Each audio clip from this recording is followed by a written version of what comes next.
wisdom, prudentia, justice, justitia, temperance, temperantia, courage. fortitudo. Applying ancient philosophy to modern life, this is the Sunday Stoic. Today's episode is made possible by my patrons, and I'd like to welcome Carlos as my newest patron. Thank you so much for helping the Sunday Stoic podcast. You can find out how to help by going to www.patreon.com/SundayStoic. Today's guest, Massimo Pigliucci, is the K.D. Irani Professor of Philosophy at the City College of New York. He holds PhDs in both biology and philosophy, and is the author of several books, including Nonsense on Stilts, How to Tell Science from Bunk, How to Be a Stoic, Using Ancient Philosophy to Live a Modern Life, and others. He also has great content on his blogs, How to Be a Stoic, and Footnotes to Plato. There are links to the blogs in the show notes. His Stoic Meditations podcast has over 500,000 downloads and can be found on iTunes and most other podcast platforms. Massimo Pigliucci, welcome to the Sunday Stoic podcast. It's a pleasure to be here. We're going to pretend that the listeners that have tuned into the Sunday Stoic somehow don't know much about Stoicism or Massimo Pigliucci, but by way of introduction... It's more likely that they don't know anything about me than about Stoicism, but sure. Well, maybe so, maybe. We'll go with it. Could you give us like an elevator pitch of what Stoicism is, and then tell us how you found the philosophy and how you think it's actually influenced your life? Yeah, I'm still working on my elevator speech. It's a classic sort of American concept that you have to have the elevator speech. That, of course, comes, I assume, from advertisement. And it just doesn't fit philosophy very well. But Probably. nonetheless, I'll try. So Stoicism is an ancient Greek-Roman philosophy that has a lot of commonalities, actually, with Buddhism and other Eastern philosophies. Its main goal is to help you to live an ethical life and to achieve a state of what is called ataraxia, which is a tranquility of mind. And the reason you achieve ataraxia is precisely because you tend to do the right thing with training.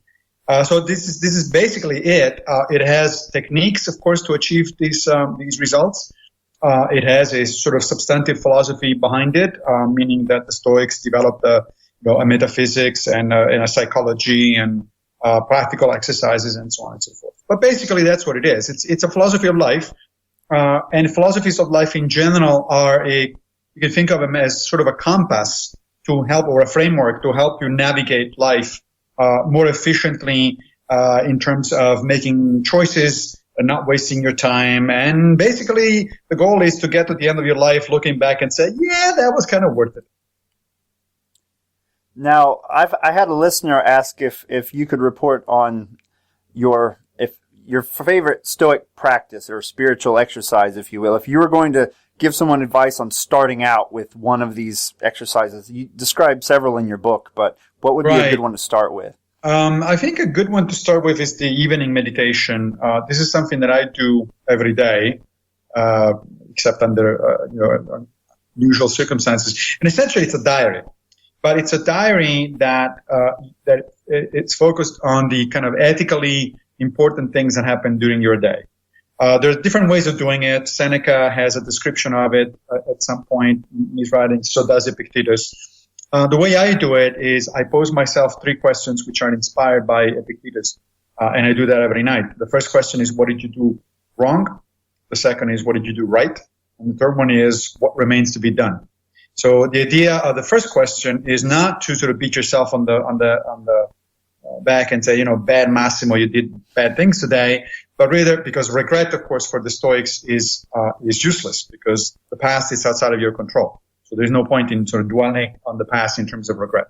But of course, there is a point in learning from your experiences. So writing them down and say, today, I don't know, I reacted too harshly with a colleague, let's say, or a student or something like that. That's something that you make basically a mental note and say, okay, well, let's try not to do that anymore or less frequently.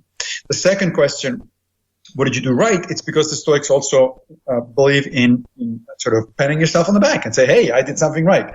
Basically, over time, the idea is that you want to shift the balance of your things and have fewer and fewer things into the what did I do wrong column, and more things into the what did I do right column. The third one is important. It's, what remains to be done, because that's every night basically you focus your attention on, okay, well, here's what happened today, but what is it that I need to work on? What sort of things I need to improve? What sort of things I need to actually be mindful about? And so I've been doing that since basically the beginning of my practice a few years ago, and I find it a very, very interesting exercise, very good exercise, a sort of self-knowledge and self-improvement. So you're actually trying to live up to what Socrates recommended we do and live that examined life, yeah. And so that's good. It's good to hear that you've seen actual changes in your life then, or you feel that you're more aware from that practice. Yes, I'm definitely more aware of things. My friends and family tell me that they have seen changes in my life. I mean, it's not a controlled experiment, obviously. It's, a sample size of n equal 1, although there is some evidence from cognitive behavioral therapy, which uses a lot of Stoic techniques or Stoic-inspired techniques, that these things actually do work. I mean, there are actually published technical papers that put forth evidence that a lot of Stoic techniques actually do make a difference long-term in someone's behavior.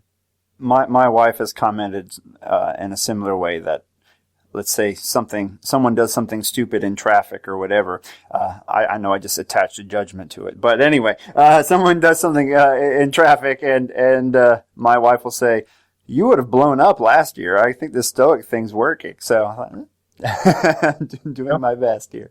Exactly. Now, my first guest on the podcast was William Irvin. Yes, I know Bill. Yeah, and we talked a little bit about developing a life philosophy, and his book was the first one I read when I first started toying with Stoicism. I have a question related to that life philosophy idea, because there's a lot of stuff out there now online, as you're aware. Every day it seems like there's another book on Amazon.com that has Stoic in the title. How can we be sure that our approach to Stoicism is more robust than a life hack? There seems to be a lot of stuff out there. Yeah, that's a good question. And I do think people need to be careful about it, because there's a lot of good stuff, as you say, but there's also a lot of stuff that's not quite that good. Of course, that goes for everything, right? If you were interested in Buddhism, you would encounter exactly the same problem. In fact, it would be even more difficult, because there's a ton more books on Buddhism than there are on Stoicism. And frankly, the same is true for Christianity. I mean, if you could end up picking up a book on what is called the prosperity gospel, which I think, which uses Christianity to make money. And I think it's having grown up Catholic, I think that's an aberration of Christianity. It's got nothing to do with Christianity. I was an altar boy myself, so there you go. So you're right. It's a good question. My suggestion, of course, is to just go with authors that are well known in the, like in every other field, authors that are well known, that have a good reputation on Stoic groups, like the major Facebook book group that has more than 40,000 members at this point. Read reviews of books and so on and so forth. I think there are two things that one needs to be aware of, however. One is essentially the Stoic equivalent of the prosperity gospel, which is, Stoicism to make a quick buck kind of thing. I don't think that's Stoicism. I don't think that's a good idea either. I mean, you could certainly use Stoic techniques in terms of, exercises and mindfulness and meditations and things like that, in order to help you with anything, including making money or advancing your career or whatever it is, right? That's true for other things as well. Again, I'm going to draw the parallel with Buddhism. A lot of people engage in meditation without being Buddhists, right? So they get benefits out of meditating. It calms their mind and, whatever it is, but they don't do Buddhism. Just because you meditate, it doesn't mean you do Buddhism. Buddhism is an ethical philosophy. Meditation is just one of the techniques, right?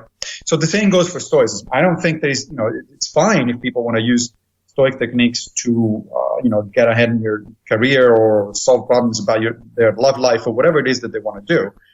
So long as you're clear as a new sort of student of Stoicism, that's not Stoicism. It's not the philosophy. It's just the techniques, bag of tricks, essentially. And bags of tricks are fine, so long as you know how to use them and so long as you understand that that's not the philosophy. The second thing people need to be aware of is there's a sort of a subculture in Stoicism that it's sometimes unofficially referred to as broisism, as in brothers. Right? Broisism, Yeah, so these are people that tend to be associated with, the male rights movement and the male goes on by themselves kind of stuff. I also think that's not Stoicism. In fact, I think that's actually a perversion of Stoicism. Again, if Stoicism helps you with whatever problem you have, and your problem may be that you feel excluded from the rest of society, you're going into depression, you're prone to rage or something like that. If Stoic techniques help you with that, that's great. But again, it's not the philosophy. It's not the philosophy because it doesn't take on board the fundamental part of it, which is the ethics. Right? I mean, a lot of the Broics, so to speak, talk about the virtue of courage, for instance, which is fine. It is one of the 4 Stoic virtues, but they somehow forget the virtue of justice, which is just as important. And in fact, you cannot have courage without justice within Stoicism. The Stoics believed in what they call the unity of the virtue. So all the virtue are actually different aspects of the same thing. If you're courageous but not just, you're not courageous according to a Stoic. You're just rush, brave, whatever you want to, other word or fool, whatever other word you want to use, but you're certainly not courageous. So people need to be careful about these kind of things. So what I would suggest is to pick up a book by Bill Irvine, by Don Robertson, by John Sellers, by there's a guy named Massimo. Yeah, there is also a guy named Massimo Pigliucci, sure. And that kind of stuff, it's, those things are written by philosophers or by, in the case of Don Robertson, a CBT practitioner who has a very strong background in philosophy. They're good books. They're very good, accessible. And they will really give you a good entry into it. Then there are advanced resources. I mean, if you go to my blog, howtobeastoic.org, you'll find a lot of articles that cover advanced Stoicism. So there's my favorite book, advanced book, is Larry Baker's A New Stoicism, which is, I think it's a landmark book. It really has changed the modern conception of Stoicism, but it's a tough one to read. I mean, if you don't have a good background in philosophy, you're going to struggle with that one, which is why I wrote a number of introductory essays, basically going chapter by chapter. And Larry actually has helped me. So I'm good friends with Larry Baker, and he actually checked every one of my blog posts and said, yeah, that's right, you got it right, and that's good. There are other ones. There is a very good book on Stoicism and Emotion by Margaret Graver, for instance. That one too, I did a chapter by chapter commentary because it's a really good book, but it's tough to get through. It's tough read. Or one of my favorite recent ones is by Liz Groin, and it's a book about Seneca and the family, and the concept of the family in Seneca. Again, it's an academic book, but you can read an approachable version of it or summary of it, I suppose, on my blog. And then when you feel like you have enough of this introductory stuff, then there is the advanced resources. Sure. Before we talk about reason and ethics, I wanted to get to a listener question that I thought you might be uniquely poised to answer. I had an email from Gary in the UK, and Gary says that he's reading, I'm reading the Discourses of Epictetus at the moment, and God is mentioned quite a lot. Yep. And he says, I'm an atheist. My question is, do you think Stoicism is geared more towards religious groups rather than non-religious groups? In my mind, should I be substituting God with nature or the universe? Yes, Thanks. That's right. Yeah, no, I don't think so. I mean, there's disagreement on this. There is a group of modern Stoics that call themselves traditional Stoics who think that if you do without God and providence, you're not doing Stoicism. I don't think they're right. And there is a very good argument for why they're not right, that it's laid out in Larry Baker's book on Stoicism. And Don Robertson and I also wrote about it. I mean, it's a perfectly, reasonable position, the one that they take. I just happen to disagree. It's true for sure that the ancient Stoics did believe in God. There's no question about it. However, in fact, it's not just Epictetus. Marcus mentions God a lot, and Seneca a little less, but he does as well. In fact, Epictetus at times sounds like a Christian, almost, even though that's dangerous because from a modern perspective, we tend to read sort of a version of Christianity into Stoicism, and it's really a bad idea because the Stoics were not theists, for one thing. They didn't believe in a God outside of time and space that created the universe. They were pantheists. For them, God is the universe. The only thing is they saw the universe at the time, and they were not the only ones. Most ancient thinkers thought of the universe as a living organism. And they thought that the universe is permeated by this substance known as the logos, in which we participate. That's what makes us capable of rationality. And basically, God is the logos. It's the logos spread out throughout the universe. Now, as I said, most modern Stoics are not pantheists because we accept the scientific image of the world. And the scientific image tells us that no, the universe is not a living organism. It's just a thing. It's a bunch of things. And it's whatever the fundamental physics tells you it is. That said, however, your listener is correct that most modern Stoics still retain, I talk about the logos all the time. And I think of the logos as what is sometimes referred to as Einstein's God, which really should be Spinoza's God in philosophical terms. So Einstein famously was asked at one point, do you believe in God? And his answer was, yeah, I believe in the laws of nature. So if you think of the logos as simply the idea that the universe is in fact structured according to rational principles, then you're fine. Because the universe is structured according to rational principles. There's no question about it. If it were not, then we couldn't do science. We couldn't understand the universe. Now, it's an open question where that structure comes from. If you're an atheist, you say, well, it just is. It's the result of causality and, the causal web of interactions. If you're a theist, you say, well, God put it that way, made it that way. And if you're a pantheist, you say, well, that's just inherent in the way the logos works at the organismal level. It doesn't matter to me. So one of the things that I like about modern Stoicism is that, in fact, it's ecumenical from a metaphysical perspective. You can be atheist, agnostic, pantheist, theist, or deist. It doesn't matter. You can still be a Stoic. Correct me if I'm wrong. The kind of original Stoic view is that God or Zeus or whatever the name for the deity is permeates the universe, and each of us has a little spark of that God within us, which is the source of our reason, correct? Or right. Something along these lines. Yep. And so, being a science educator and someone interested in Stoicism, I thought it'd be a great chance to get you on the podcast because you have some similar background, but are much more steeped in it than I. So I thought we could get two birds stoned at once, if you will, and discuss a little bit about Stoicism and reason, and maybe hint a little bit at your, you discuss, what is it, Scientism or Scientism? Is that the correct term? Scientism, that's right. Yeah, that might come up perhaps in our short discussion here as well. But I thought a good place to start then would be, at least from the viewpoint of a Stoic, or you can start wherever you wish, but what is a good working definition for this thing we call reason? Yeah, that's a damn good one. So I don't know that even philosophers have a particularly good definition of reason because reason is one of those fuzzy concepts that is inherently difficult to define precisely, and yet pretty much we all know when we see it. It's like that famous American judge referred to pornography. Yeah. It's like, it's hard to define, but you can tell the difference between, a Michelangelo painting of nudes and a pornographic, picture. Right. Even though when you actually can come down to the details, you say, well, how exactly are they different? I mean, they're so often the difference is actually in the intention in that particular case. But when it comes to reason, so I would say that reason has to do with logic, for one thing, obviously. I mean, if you are saying something that is incoherent, or if you're saying something that is self-contradictory, or you're saying things that just don't follow, so you start with certain assumptions, and what you're saying does not actually derive from those assumptions, then you're being unreasonable, you're not being logical. But reason is broader than logic. There's a great book actually for people interested in this to check out. It's called The Edge of Reason.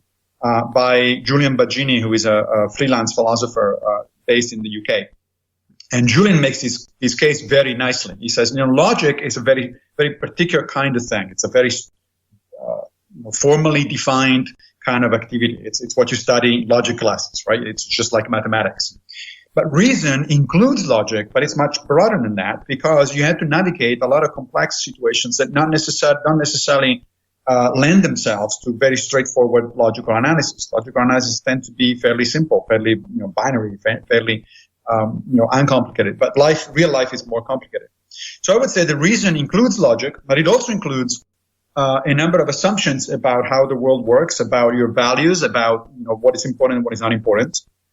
It also includes the notion that you want your reasoning and your conclusions to be in sync with the evidence. That is, empirical evidence has to come in at some level. Now, that doesn't mean it has to be a scientific study. Obviously, we can't do a scientific study about a bunch of things, and we still need to make reasonable decisions about it. But you certainly want to look at evidence, and whatever evidence is available. And so your reasoning should be coherent both internally, basically, that's what I'm saying, in terms of, having no contradictions, and externally. It should cohere with the external world. So, for instance, I think that if you're a creationist, we were talking before the beginning of the show about creationism in the South, because we're both, you teaching in the South now, and I taught in Knoxville, Tennessee for some time. I think that creationism is fundamentally unreasonable today. But the reason for it, and the reason I'm saying that is because it is dramatically at odds with, the available evidence from science. Now, if we were talking, however, 200 years ago, let's say, and the time of William Paley, well, I don't know, so that's before Darwin. Well, okay, actually, that was not an unreasonable position. In fact, in the discourses, you find Epictetus mounting something like the design argument, in defense of his notion of providence. And in the time of Epictetus, that was reasonable. It actually went well with the empirical evidence that was available at the time. In fact, in my book, in How to Be a Stoic, there's a chapter when I take on, as you know, the book is based on the premise that I go down the Roman Forum and have a bunch of talks, conversations with Epictetus. Yeah. And every conversation is on a different topic, of course. And it starts out usually with an actual quote from the discourses, and then I take on that and I develop the topic. One of the chapters is on the notion of providence and design. And I tell Epictetus, and I read that part and in your discourses, and at the time that was reasonable. But here, let me tell you why it's not reasonable today. And I expect Epictetus that would agree with me today. As a smart person, as a philosopher, as trained in philosophy, he would say, "Oh yeah, that's right." Given the evidence that's available 2,000 years later, yeah, it's unreasonable to believe in some of the kinds of things that I was believing. So I think that that's what reason is. Reason is an approach to make the most coherent argument possible that are informed by evidence. And from the Stoic perspective, then, it was reason the one thing that was the dividing line between us and other animals. Yes. In fact, both Seneca and Epictetus explicitly say. In fact, even Marcus explicitly say that. One of the famous so-called paradoxical Stoic sayings is live according to nature, right? Mm-hmm. Which is very misunderstood because even in Stoic circles, from time to time I see people on the Stoic Facebook page that say, "So, living according to nature, does that mean that since it's natural for me to get angry, then it's okay for me to get angry?" And I say, no, it isn't. And in fact, Seneca is very clear that it isn't. He wrote a whole book about the fact that anger is not a good thing. So living according to nature for the Stoics had a very specific meaning, very technical meaning. What they meant by it was live according to the best of human nature. And the best of human nature is essentially two components. One, that we're social, so that we can live on our own if we have to, but we thrive only in society. And so we need to be social. And two, that we need to be reasonable, that we need to use reason. Now, one can say, well, why those two things instead of something else that characterizes human nature? And the answer there is precisely because the Stoics thought that human beings were the most advanced animals on earth. And the very thing that make us advanced is reason, right? It's the highest form of the highest human characteristic is in fact reason. Now, these days, it's kind of uncool to say that human beings are the most advanced form of life on Earth. But they're still always on the top of the cladograms in the textbook. That's right, and especially as a biologist, as you know, if one by that means that nature was going, there is a scala naturae, as the early biologists would say, that there is a progression, a natural progression that had to end in the evolution of humans. That's not the case. That's clearly being debunked. But to anyone who objects to the idea that human beings are special in a very, very particular way that makes us, in fact, much more advanced than any other life form on Earth, then I'll ask them to show me the latest volume of chimpanzee philosophy, or dolphin literature, or any kind of. In your book, you discuss the controversy behind declaring that there is some kind of human nature. Right. And you are right. I haven't seen too many chimpanzee Shakespeares out there yet. Yeah, exactly. So it's kind of if the idea is, look, check your hubris basically, and remember that you're just an animal. Sure. Well, that I should say that you're also an animal. Yes, absolutely. That's a very reasonable, very good thing to do. But no, don't give me this thing that, there's nothing special about human. Of course there's something special about human. We're the only ones that are talking about something special or not special. Nobody else is doing this. Nobody else went to the moon, and so on and so forth. So I honestly think that this idea that human beings are not special is a little bit silly, and we don't really need to entertain longer anymore. Now, how does reason then build into Stoic virtue and the eudaimonic life, and how does that fit together? We don't have to go into the three topi and all that exactly, but how do we build from that into this philosophy? Well, so the eudaimonic life eudaimonia, as you know, was a generic term for all the ancient Greek and Roman philosophies for the life that is worth living. Right? Now, the different schools differed in the way they cashed out this. How do you actually get eudaimonia? How do you live as a eudaimon yourself? And just to give you a very brief example, let's take the four of the major ones, right? Aristotelianism, Stoicism, Cynicism, and Epicureanism. For the Aristotelian, the eudaimonic life is a life of virtue. So virtue is necessary to become eudaimon. If you're unvirtuous, you're not eudaimon. But it's not sufficient. You also need a number of other externals, such as a little bit of wealth, a little bit of education, a little bit of health at least, and even some good looks, according to this. Damn. What are you going to do? Fortunately, this is not a video podcast, but, So that's Aristotle. Now, the Cynics went the other way around and said, no. Virtue is not only necessary, it's also sufficient. You don't need anything else. In fact, anything else gets in the way of doing that sort of stuff, right? Of becoming eudaimon. So, which is of course why they lived a very minimalist life. They lived literally in the streets. They were the word cynic actually means dog-like, because they were living the life of a dog, right? Defecating in the street and having sex in the street and that sort of stuff. Telling emperors to get out of their sun and everything Correct. else, right? Correct. The Stoics kind of struck a middle ground. The Stoics said, look, yes, the Cynics are right that virtue is necessary and sufficient. Even if you did not have anything else in life, your life would be still worth living, so long as you were a good person, right? That's why they say these famous, outrageous things like, the sage is happy on the rack. Right? Well, nobody's happy on the rack, obviously. They're under torture, not happy, not in the sense of, yay, this is great, I'm going to be tortured, right? Nobody does that. But what they meant by happy was, in fact, eudaimonic, meaning his life is still worth living. Think of somebody like Nelson Mandela, 27 years spent in prison, okay? His life was still worth living because he did the right thing. He was doing the right thing. He was an example for others. He fought against injustice, that sort of stuff. So that still makes your life worth living, even if you have nothing else.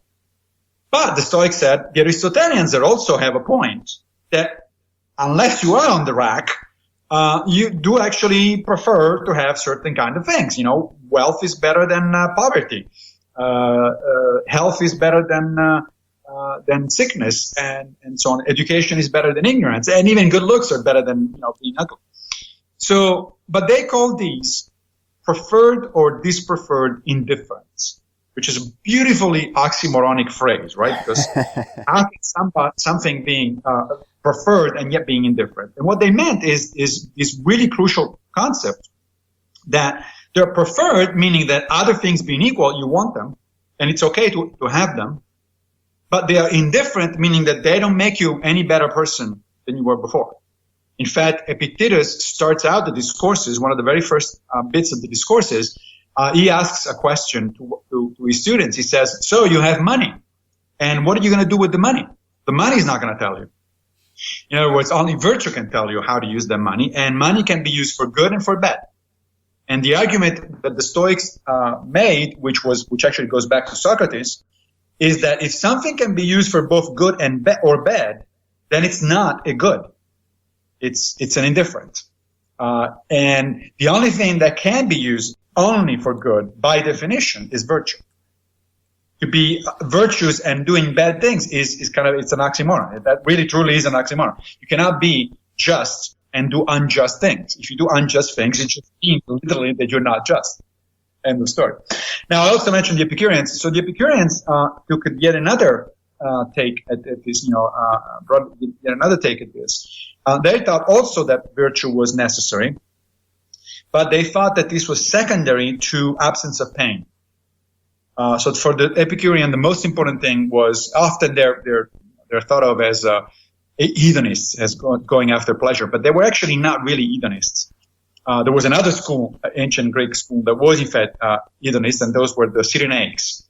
The Cyrenaics really literally thought that the point of life is to have sensual pleasures, physical pleasures. That's it, nothing else. And but the Epicureans didn't think that. The Epicureans thought that pleasure was okay, it was fine, but most importantly, it was pain, avoidance of pain, both physical and mental pain.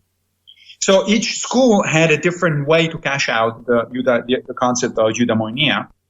And if you're a Stoic, you cash it out in the way in which I explained. That is, you pursue virtue, and then it's okay to also go after other things, so long as you keep in mind that those are secondary and they're not making, by themselves, they're not making you a better person.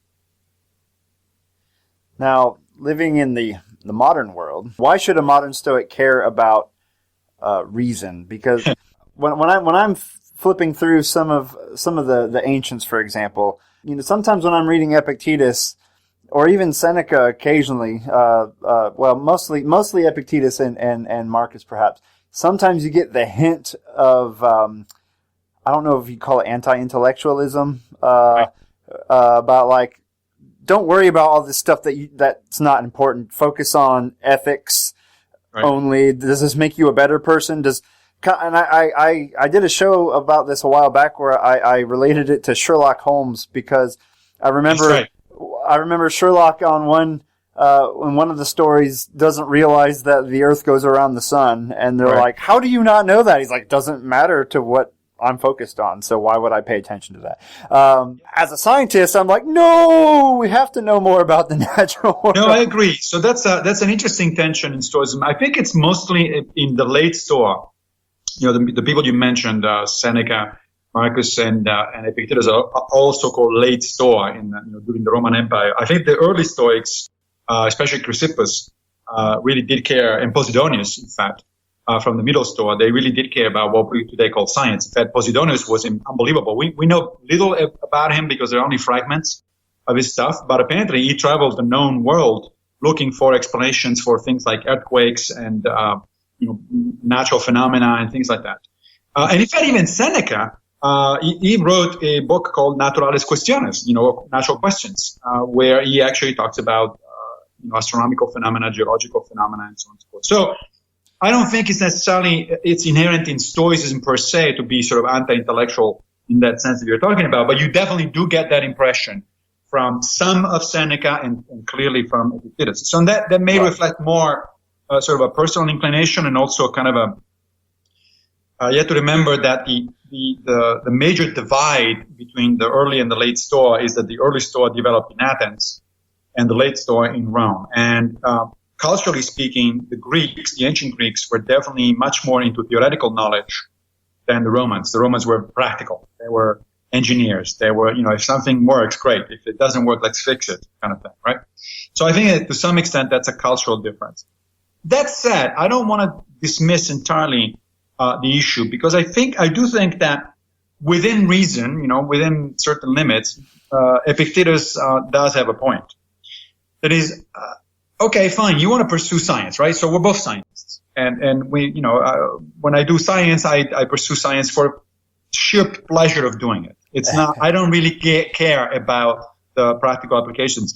Sure, when I had a lab and I was writing grant proposals for the National Science Foundation, you have to pretend that it's fit cancer in there somewhere. Yeah, exactly. Climate change, cancer, stuff. Exactly. Yeah. So there's always a paragraph about how this is going to change the world. But really, we all know that that's not going to change the world. And these arguments that I actually heard from some of my colleagues in the sciences. That basic research often does lead to applications in ways that are unpredictable. It's true, but it also rings hollow. I mean, it rings like rationalization. The overwhelming majority of basic research leads nowhere other than a little bit more knowledge of the natural world. Mm-hmm. So I think that the Stoic take on that, a reasonable Stoic take on that, is that's fine, but remember, it's a preferred indifference. It doesn't make you a better person. And the most important thing in life is to be a good person. So if you're spending so much time and if you're so obsessed with your life as your career as an academic, that comes at a detriment of your development as a moral person. For instance, you start neglecting your friends, your family, your children, or things like that, or you start cutting corners and do things that are somewhat unethical, then you're going the wrong path. Then it's not acceptable from a Stoic perspective, and I think that's a very good way of thinking about it. Now, applying reason, let's say we're not academics. We are, my dad works at a water treatment plant, and my mom delivers mail. Why should reason be something that they are interested in cultivating in their own lives? Because it makes them, according to the Stoics at least, if you buy into the Stoic philosophy, it makes them better people. Now, I'm not saying that your parents are not good. How dare you, sir? That's right. Of course they are. In fact, a lot of people are kind of naturally good, and actually the Stoics said that. The Stoics thought that we are naturally inclined to virtue, right? Now, a modern evolutionary biologist would say, yeah, we have an instinct for pro-sociality, for pro-social behavior, right? For cooperating with other people, for treating other people well, because of course our survival depends on it, and natural selection sort of built in this thing. The Stoics did have a theory of moral development, essentially, moral psychology, that fits still today well with the modern empirical evidence. So most people tend to be naturally good, like I'm sure your parents are. But then the Stoics also said, yeah, but hey, remember, the thing that differentiates us from other animals is the fact that we can use reason. So we can improve by applying reason to ethical issues.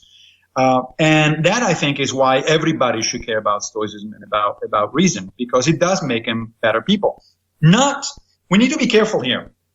This is really practical reason, right? So I'm not suggesting that you become a better person by becoming a professor of philosophy. In fact, there's pretty good empirical evidence that that's not the case. There are studies that show that moral philosophers, professional moral philosophers are no more ethical than your, average academic. Which initially it's kind of surprising. I mean, when people published these kind of studies, people were kind of surprised. Like, what do you mean? Shouldn't you? But no, that would be expecting like the same thing that as a lawyer would be more abiding to the law than a non-lawyer. I don't think so. Not necessarily. There is no particular reason to believe so. It's just academic philosophy is just a job. And people focus on their job and do their job well, and it's a technical thing. What makes you a better person is mindful application, practical application of reason. So it's not, I'm not suggesting that your parents should get a PhD in philosophy. In fact, that would probably be a waste of their time, unless they want to become, professional academic philosophers. Sure. However, I think does help, and a major reason I'm devoting more and more of my time to Stoicism, to writing and talk about Stoicism, is precisely because I think it does make us better persons. Stoics are not the only ones to do that, right? Buddhism, again, is the same idea. In fact, every religion or philosophy you can think of shares the same idea. Why do you go to church if you're a Christian to listen to what the priest is telling you on Sunday morning? Part of it is the social part, right? I mean, you want to commune with fellow Christians and so on and so forth. But part of it is that you want to be reminded of the Word of God. You want to learn about the Word of God because presumably you're learning to become a better person, right? You want to become a theologian if you go to church. You just want to become a better person. So the same way with Buddhism. I mean, you read texts and you practice. So I do think that reason is an important component of an important guidance of what makes people better individuals. But it's not reason for its own sake. Because reason for its own sake, can easily turn you into a psychopath. It's not, right. It's not, by itself, it's not enough. I liked what you were saying about being an expert versus actually applying. Right. I actually joked about turning this podcast I release on Sunday, and when I'm doing my normal form, when I'm doing my normal form, I actually modeled it on Catholic Mass, just because I did 3 readings and then relate it to a topic in a little, almost like a sermon, right? Yeah. I thought about changing the title to the Vomiting Sheep podcast, because after that's what sometimes I feel like I'm talking about it like a sheep vomiting up its grass in front of the herder, rather than actually being an expert at applying everything we're talking about. And you have to really work at letting it seep in and apply it to your life. Absolutely. And look, Epictetus explicitly explains to his students in the discourses why reason is important. He says, you don't want to behave like a sheep, going around randomly, nor do you want to behave like a wild beast, in rage and angry about things. You want to be using reason, because reason is what tempers your emotions, what allows you to move away from. This is probably a good time to talk about emotions, because, as you know, Stoics are often accused of, wanting to live life with a stiff upper lip and, suppressing emotions, like the Mr. Spock version of Stoicism. But that is not the case. In fact, one of the books that I mentioned earlier by Margaret Graeber, Stoicism and Emotion, it's very clear, because she makes a scholarly case for what I'm about to say. And that is that the Stoics did not seek to suppress emotions. What they actually were trying to do was to shift our emotional spectrum away from negative and disruptive emotions such as fear, anger, and hatred, and toward the cultivation of positive emotions such as love and joy and a sense of justice. So it's not about being unemotional. It's about cultivating the right emotions, and staying away from the ones that are actually bad for you and for other people. Now, side note, I saw on an interview you did recently, you were drinking from a USS Enterprise coffee mug while chatting. Are you a Trek fan? Absolutely. I've seen every series and every movie more than once. One of my preferred indifference, it was a gift from my father. When he was a child, he wrote to Leonard Nimoy and got a logically Leonard Nimoy autograph in like 69 or so, and we found it when I was a kid, so I was pretty stoked about that. Now, it turns out apparently that there is a reason so many people associate the character of Spock to Stoicism, and that's because Gene Roddenberry actually did on purpose design Spock as what he thought a Stoic would be, except of course that Roddenberry didn't know much about philosophy, and there was no Wikipedia to check things out at the time, so he got it wrong. Got it wrong. In fact, you can argue that Spock. I mean, I don't want to get too much Star Trek-y here, but you can argue that Spock, in the course of the not much of the television series, but the movies, he actually becomes more and more a real Stoic. because he opens. He does himself evolve, yeah. Yeah, he evolves. He opens himself up to, this famous phrase that is in one of the movies. I think it's The Undiscovered Country, where he's talking to a young, Vulcan who is trying to learn from him, and he says that reason is logic is the beginning of wisdom. It's not the end, right? It's like, whoa, there it is. Now we got it. Yep. Now, one personal pet peeve of mine, I think it began, and I think I can tie this into reason as well. My grandmother watches a television channel where there's a medical doctor, who ties good advice along with what I would call woo, and then sells you a product to help correct this so-called problem. It's kind of started me. And one other event took place in which I was at a local elementary school doing a science night outreach program, and right next to me, they had also invited a guy with a Bigfoot table. Yes. And I started going on a mini crusade against at least what I would view as pseudoscience at that point. I think we agree on that one. Yeah. And being upset that the university is set up at this table, and next to it the Bigfoot table has equal, credence. And how are the kids supposed to tell the difference? Right. This faculty of reason, I think we can expand into this.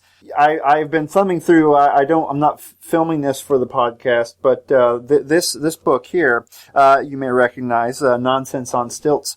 Yes. And you talk a little bit about this, well, quite a bit about this sort of thing in that text. How can we try to protect ourselves from being swindled from pseudoscience? It's a great question, and I addressed that question. I believe it's the last chapter of Nonsense and Stilts, the one about trust. By the way, there is a new edition actually, Nonsense and Stilts. It's just about to come out. Yeah, it's in the next few months, in the early fall. But so the question here, the short answer is, you protect yourself from woo in the same way in which you protect yourself from all sorts of other crap. So by investigating not the claim itself, because you're not an expert, unless you're an expert, but investigating the person who is making the claim. So let's say, the trivial example, let's say my car breaks down. Where do I go? Do I go to church and give it to the priest? I don't think so, right? I go to the mechanic. Now, why do I go to the mechanic? Because that is the category of people that know more in society than I do about cars, and they're more likely than not to fix it. Now, that said, there are bad mechanics out there, right? But you can investigate that as well. First of all, if you have one experience after if I bring my car to the mechanic and each time he gives me back and then it breaks down again, a few weeks later, at some point I'm going to change mechanic. Right. Also, these days, you can actually do some research. I mean, you can ask the mechanic, for instance, about his certification. Is it board certified? Does it have a certification from the Better Business Bureau? How do I know that this guy is a real mechanic, right? You can check on people's credentials. You can ask other people. You can go online and look at reviews and so on and so forth, right? So there is all sorts of things you can do. Now, that doesn't guarantee you that you're going to get a good mechanic, but it certainly increases the odds, right? Yeah, I'd say that said, you also have to remember that even the best mechanic you can possibly find isn't going to fix your car always, all the time.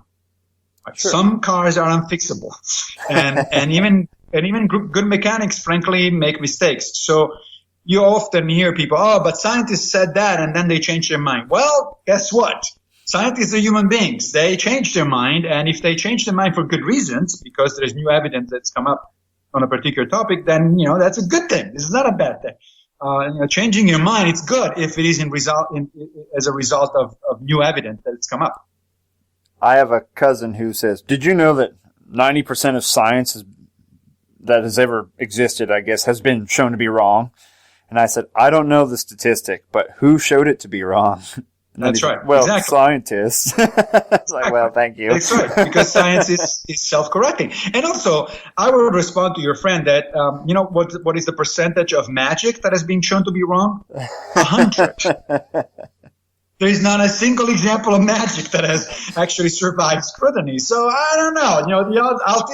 Even if the 90% is true, I'll still take those odds. But that 10% is a big difference, right? Right. That's right. Between 10% and 0, there's a big difference. So, from my view, this sort of discussion that we often hold separate from Stoicism, this view of pseudoscience, and it is a form of practical wisdom that helps us to navigate life. They dovetail together, as far as I can tell. They definitely do. As I said, Seneca, Posidonius, Chrysippus, and a bunch of these others were very interested in natural science, in science. And Seneca actually says, there's a beautiful passage in Seneca, I think it's in one of the letters to Lucilius, where he says, look, our teachers, the people that come before us are our teachers and guides, but they're not our masters. We don't do things just because they said it.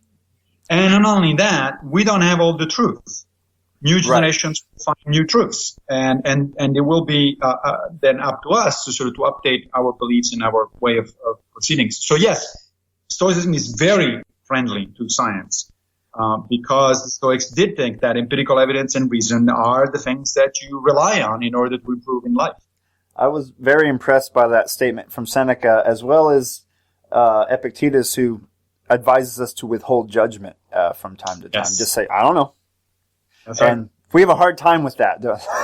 We have a very hard time. I mean, everybody has a hard time. One of my other things one of my other favorite quotes from Epictetus is the one where he says that the reason we have 2 ears and 1 mouth is because we should listen twice as long as we should talk. So, that's right. Hard when you're an academic sometimes, though, right? It sure is. Although they advise this active learning thing, that flipping classrooms, which kind of forces you to try to do that, but I haven't figured that out yet. I was going to mention earlier that something that came to mind, that I tell my students to avoid the use of the word proven or proof in lab reports, because our explanations in science are approximations of the truth. And I was thinking, much like how an American pronounces Pigliucci, are approximations of reality, but maybe not the exact match with reality. That's right. No, but you're right. I tell my students the same thing. I tell them that proof is a concept that belongs to logic and mathematics, but not science. Science works by inductive reasoning, not deductive reasoning, and therefore every conclusion is tentative. It's always open to revision. Now, let's then, with the little time we have left, shift gears to then the other side of the spectrum, where you overly inflate the importance of a scientific finding, or think that science can supplant philosophy. Right. And I think in your book, Nonsense on Stilts, you talk about the God eye view and epistemic limitations. Could you kind of weave a narrative from that? Sure. Yeah, in fact, it's a good point you bring that, because the new edition has a separate chapter on scientism, because I think it's a really important topic. So scientism, as you were saying, is this idea that some people, often scientists, but not only, sort of push the envelope to the point where they essentially seem to be saying that that the only things that make sense are the things that science tell you, that the only questions worth asking are the scientific questions, and the only answers that are worth getting are scientific answers. This is so patently and obviously untrue that I don't understand how people can actually consider this seriously. The obvious example is actually logic itself, right? So I would love to see a scientist, one of my physicist friends who have a particular propensity towards scientism, to give me empirical evidence that modus tollens is a valid form of inference. Modus tollens is a very basic type of tool in logic. It's a very basic kind of reasoning in logic, in deductive logic. And I would love to see what kind of experiment one would design to see if modus tollens actually is valid or not. And you can't. There's no empirical evidence whatsoever. It's just, you have to get a logical proof. The same, of course, goes with mathematics. Trying to give me an empirical proof of the Pythagorean theorem. And no, you don't do it by drawing triangles. Because you don't need to draw the triangle. That's the point. Yes, you can draw a triangle and then measure it and say, guess what? The theorem is right. but you knew that already. You can know that without any empirical evidence whatsoever. So those are the obvious examples, right? Things get a little more complicated when it gets to areas where I think the discussion is more interesting. Let's say ethics, for instance, right? So for one thing, on the one hand, I don't believe that science by itself provides answers to moral questions. So I don't believe like position that is put forth by people like Sam Harris or Michael Shermer or things like that. But at the same time, I'm also wary of some philosophers who have a sort of a knee-jerk reaction and say, no, you can't. Science has nothing to do with ethics because, and usually at this point, there is the appearance of this magic bullet, which is called the is-ought gap. The is-ought gap is a notion that was introduced by David Hume, one of my favorite philosophers. And basically, it's taken often to say that there is just no way to go from matters of fact, that is, to matters of value, the ought. First of all, arguably, that's not what Hume was saying. If you actually read the book where Hume actually was writing that, you read the quote carefully, he says that he doesn't understand how people so quickly go from is to ought. He never says that you can't do it. And in fact, it's kind of weird that he would say so because Hume's own approach was naturalistic. And so surely he thought also of ethics as naturalistic, as coming out of nature. So facts do have something to say. The Stoics in particular, just to bring this back to Stoicism, the Stoics were definitely naturalistic from an ethical perspective. I mean, they thought that certain things follow from us because of human nature. If human nature were different, then no, we wouldn't be naturally prone to virtue or naturally prone to be good, and therefore we'd be completely different kind of beings, and Stoic ethics would not apply to us. Mm-hmm. So where does the line belong? I think that it belongs somewhere in the middle. That is, ethics is certainly informed by facts. If you don't know things about the world, you cannot reason ethically about those things. But the facts by themselves don't tell you enough. They don't underpin, they don't pinpoint a particular type of answer. So let me give you a very trivial example. Let's say that we're talking about abortion, permissibility of abortion, which, as you know, is a big topic. You hear about it from time to time. Yeah, especially in the United States. And now let's say that we have come to an agreement, the two of us, because we've had discussions, philosophical grounds, and we've examined the arguments, and we have agreed that, look, it's reasonable, it's ethical to allow abortion in the early stages, but not after the fetus begins to feel pain.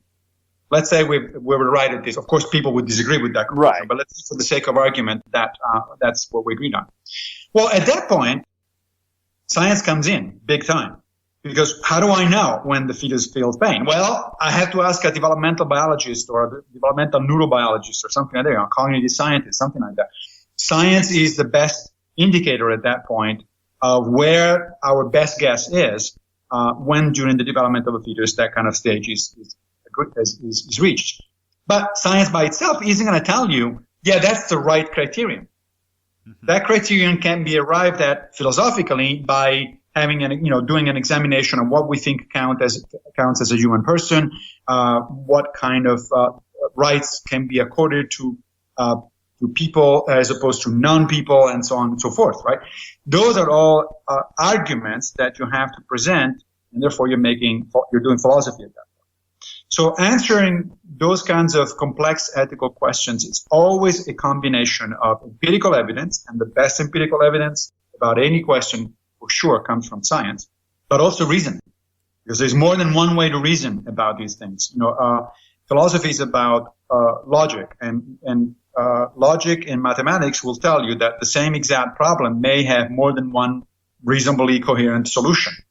The facts by themselves are not going to tell you what that solution is. You have to explore it in terms of understanding from a rational perspective. So I think that scientism is problematic because it actually undermines the authority of science, the credibility of science, because you start sounding like an arrogant prick, essentially.